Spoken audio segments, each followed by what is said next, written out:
CA बनने के बाद वो क्या क्या कर सकते हैं, मतलब क्या काम वो कर सकते हैं, क्या नहीं कर सकते। अच्छा पहले आप लोग ये बताइए, आप में से किसने सुना है ये शब्द सीए? सीए के बारे में कभी किसी ने सुना हो कि वो क्या काम करते हैं, क्या नहीं करते? वो किसने सुना हुआ है यहाँ पे? होता है हिसाब किताब। आप सबने हिसाब किताब पता आप लोगों को? Yes sir, yes ma'am. आपके घर में भी हिसाब किताब रखते होंगे, आपके 3 महीने का कितना खर्च हुआ है, कहाँ हुआ है। वैसे ही स्कूल हो गए, अस्पताल हो गई, आपकी कोई पास की दुकान हो गई, कोई कंपनी होगी, वो सारे में अपना हिसाब किताब रखते हैं कि साल में उनका कितना खर्च हुआ, कहाँ खर्च हुआ, कहाँ से उनकी आय आई, वो सारा वो हिसाब किताब रखते हैं। तो वो हिसाब किताब बनाने में एक सीए मदद करता है। एक तो काम हिसाब किताब का हो गया। फिर आपने कभी टैक्स शब्द सुना है? कभी अपने माँ बाप या अपने टीचर्स को सुना हो, उन्हें टैक्स देना होता है सरकार को। तो कोई भी अगर कुछ भी कमाता है तो उसका कुछ प्रतिशत उन्हें सरकार को देना होता है। तो वो टैक्स कितना देना है, कब देना है, किसको देना है, वो सारा काम भी एक सीए करता है। फिर आपने जीएसटी सुना है? आप कभी दुकान पे कोई सामान लेने जाओ तो दुकानदार कभी ना कभी आपने सुना हो तो दुकानदार बोलेगा कि उस पर जीएसटी लगेगा। तो वो जो जीएसटी होता है उसे कहते हैं गुड सर्विस टैक्स। मतलब कोई सामान या कोई भी आप सुविधा लोगे तो उसमें एक टैक्स होता है, तो वो दुकानदार आपसे टैक्स लेके सरकार को देता है आपको।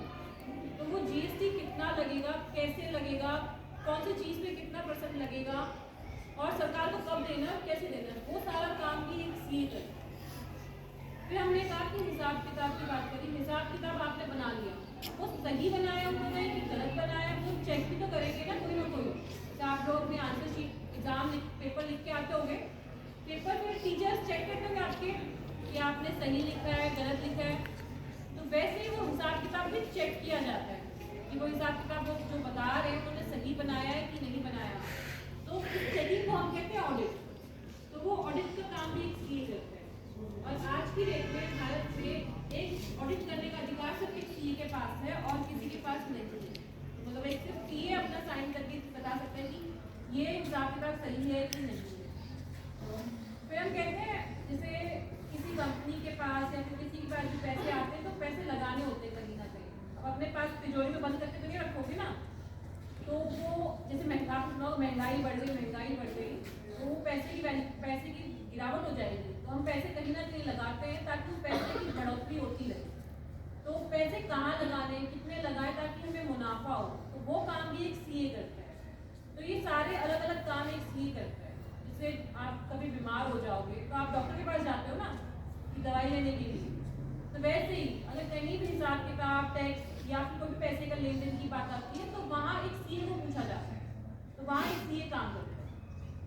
आप चाहे तो प्राइवेट सेक्टर में काम कर सकते हो, मतलब किसी कंपनी में जाके आप काम कर सकते हो, या फिर आप किसी सरकारी काम भी कर सकते हो, मतलब सरकार को एडवाइजरी देने वाला काम जो सिर्फ सीए कर सकते हैं। तो यूपीएससी में एक रिक्वायरमेंट होती है ना कि आपने क्या बोलते हैं एक ग्रेजुएट होना चाहिए, मतलब आपने बीए, बीकॉम या फिर कोई भी एक ग्रेजुएट होना चाहिए, कॉलेज डिग्री होनी चाहिए। वैसे कुछ सरकारी नौकरियाँ ऐसी होती है जहाँ एक रिक्वायरमेंट ये होती है कि आपके पास सीए की डिग्री होनी चाहिए। अगर सीए हो गया तभी वो काम आप कर सकते हो। चाहे आप कोई सरकारी नौकरी कर सकते हो, चाहे आप खुद का काम भी कर सकते हो, मतलब आप खुद से अपनी खुद की एक प्रैक्टिस, मतलब खुद का एक दुकान टाइप की कह लो आप, वो खोल के आप उसमें ऑडिट, टेस्ट, ये सारे काम आप खुद से भी कर सकते हो। चाहे आप किसी सीए के हाथ मिलकर भी काम कर सकते हो ये सारे काम। अच्छा भारत में नहीं, आप विदेशों में जाके भी काम कर सकते हो। मतलब आप चाहे तो अमेरिका हो गया, चाहे कनाडा हो गया, चाहे दुबई हो गया, चाहे ऑस्ट्रेलिया हो गया, चाहे यूरोप हो गया, ये सारी कंट्रीज में आप जाके काम कर सकते हो। मतलब भारत के जो सीए उनकी वैल्यू इतनी ज़्यादा है कि बाहर की कंट्रीज भी उनको मतलब लेती हैं कि ये प्लीज़ आप हमारा काम करिए।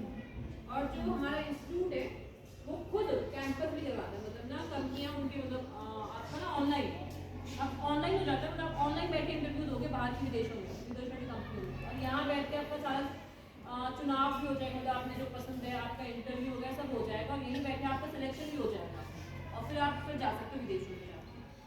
मैंने बताया इंस्टीट्यूट, हमारा इंस्टीट्यूट होता है institute of chartered accountant, ICAI। जैसे आपका हरियाणा बोर्ड होगा शायद तक CBSE है,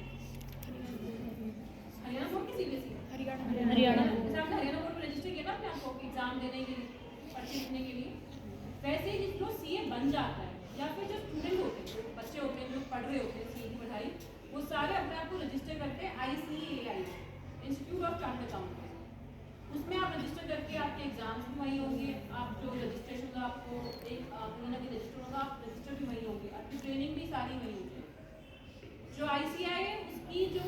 हेडक्वार्टर्स है वो नई दिल्ली में है और इसकी जो ब्रांचेज हैं वो आपको हर बड़े शहर में मिल जाएगी। जैसे हिसार में आपको इसकी ब्रांच मिल जाएगी, तो आप अपने आप को हिसार में रजिस्टर कर सकते हो। किसी ने सीए बनने की सोचा हो तो अपने आप को हिसार में रजिस्टर कर सकते हैं। वहाँ आप अपने पेपर भी दे सकते हो हिसार में, आपकी जो ट्रेनिंग होगी वो भी आप हिसार में कर सकते हो।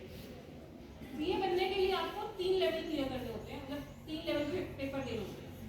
एक होता है 12वीं के बाद, आप 12वीं के तुरंत बाद अपना पहला लेवल दे सकते हो, जिसे हम फाउंडेशन लेवल कहते हैं। उसमें आपको 4 सब्जेक्ट सिखाए जाते हैं। पहला होता है हिसाब किताब, जिसे हम कहते हैं अकाउंट्स। दूसरा होता है इकोनॉमिक्स, तीसरा होता है मैथ और चौथा होता है आपका बिजनेस लॉ। ये सारा आप 12th के बाद सीखते हैं और फिर आपके एग्जाम होते हैं। ये साल में हर 3 महीने, एक साल में 4 बार एक एग्जाम होते हैं। हर 3 महीने में आपका एक एग्जाम होगा फाउंडेशन का। आप अपनी तैयारी के हिसाब से रजिस्ट्रेशन कर सकते हो 3 या 4 महीने पहले। आपको लगता है कि जून की तैयारी हो चुकी है तो आप अपने आप को फरवरी तक रजिस्टर कर सकते हो इस एग्जाम के लिए। जैसे ही आप अपना पहला एग्जाम क्लियर करोगे, आप सेकंड लेवल के लिए बैठ सकते हो, मतलब उसके पर्चे दे सकते हो। पहले और दूसरे लेवल में कम से कम 8 महीने का गैप होना चाहिए। मतलब आप पहला लेवल जब आप क्लियर करते हो उसके 8 महीने बाद आप दूसरा लेवल के पेपर दे सकते हो।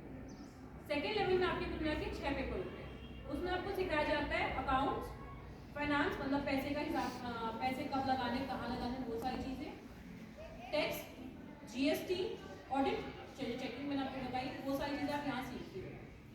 जैसे आप अपना सेकेंड लेवल क्लियर करते हो, फिर आप एक सी के साथ एक ट्रेनिंग करते हो। मतलब वहाँ आप जो पढ़ते हो वो आप सीखते हो कि असल ज़िंदगी में कैसे अप्लाई करते हैं। तो आप सी के साथ ट्रेनिंग करोगे, वहाँ आप 2 साल अपने पास के कोई सी या फिर अपने जान पहचान या फिर कहीं भी आप कोई भी सीख सके ट्रेनिंग कर सकते हो। जैसे ही आपकी 2 साल की ट्रेनिंग कंप्लीट होती है, फिर आप अपने फाइनल के लिए, तो जो आखिरी लेवल होगा उसके एग्ज़ाम दे सकते हो।